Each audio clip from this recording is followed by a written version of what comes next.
नंबर 53 صفحہ 569 أعوذ بالله من الشيطان الرجيم بسم الله الرحمن الرحيم وأقسموا بالله جهد أيمانهم لئن أمرتهم ليخرجن قل لا تقسموا طاعة معروفة إن الله خبير بما تعملون قل أطيعوا الله وأطيعوا الرسول فإن تولوا فإنما عليه ما حمل وعليكم ما حملتم وإن تطيعوه تهتدوا وما على الرسول إلا البلاغ المبين صدق الله العظيم بسم الله الرحمن الرحيم واقسموا بالله او دی قسمونه خوري په الله تعالی جهد ايمانهم پاخ قسمونه لئن امرتهم کچرتا حکم اکو دیتا لا يخرجن مخامخابا بهر لارشی دی قل تورتو فرمایا لا تقسموا قسمنا مخري طاعة معروفة استاسو فرمان برداری ظاهر دا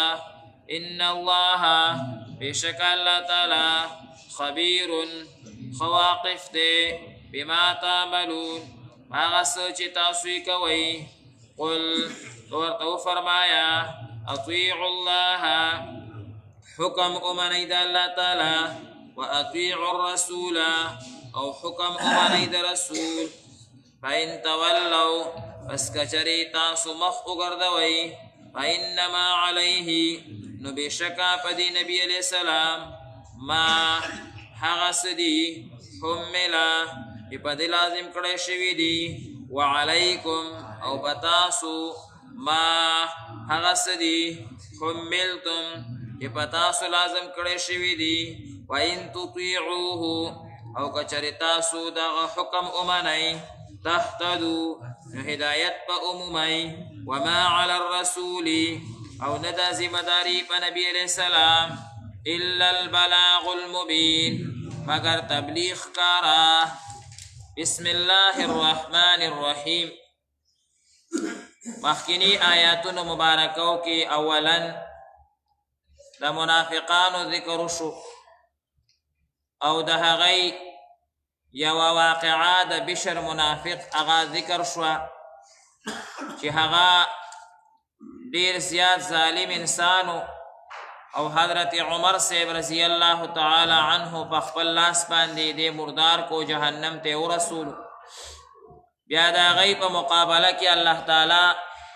د مؤمنانو ذکر وکړو چې مؤمنان داسې خلق دی چې کله الله تعالی کتاب تا دی راوبللی شي یا نبی علیہ السلام حدیثو تا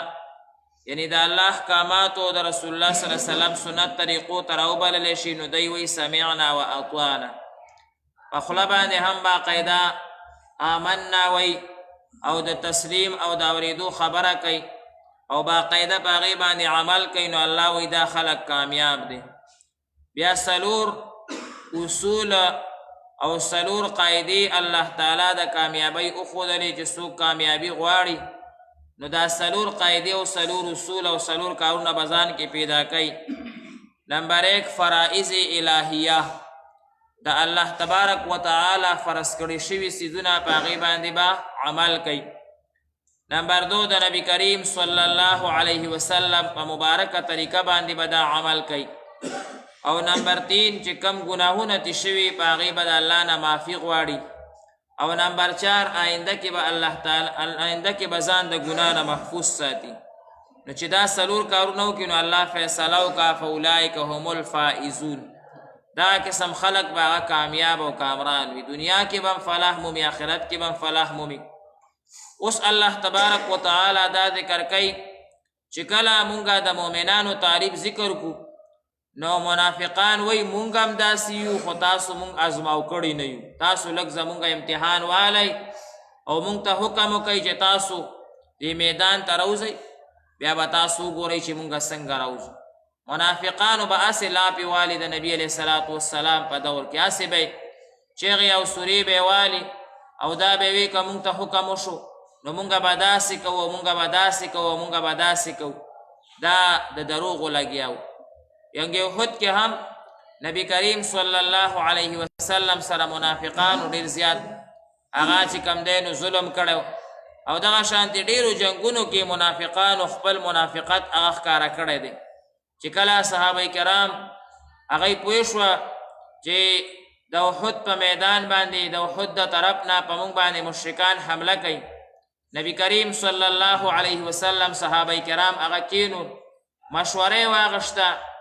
چې که دی حمله کوي نو موږ ته بیا دوه پوزیشنو کې یو پوزیشن اختیارول پکار دی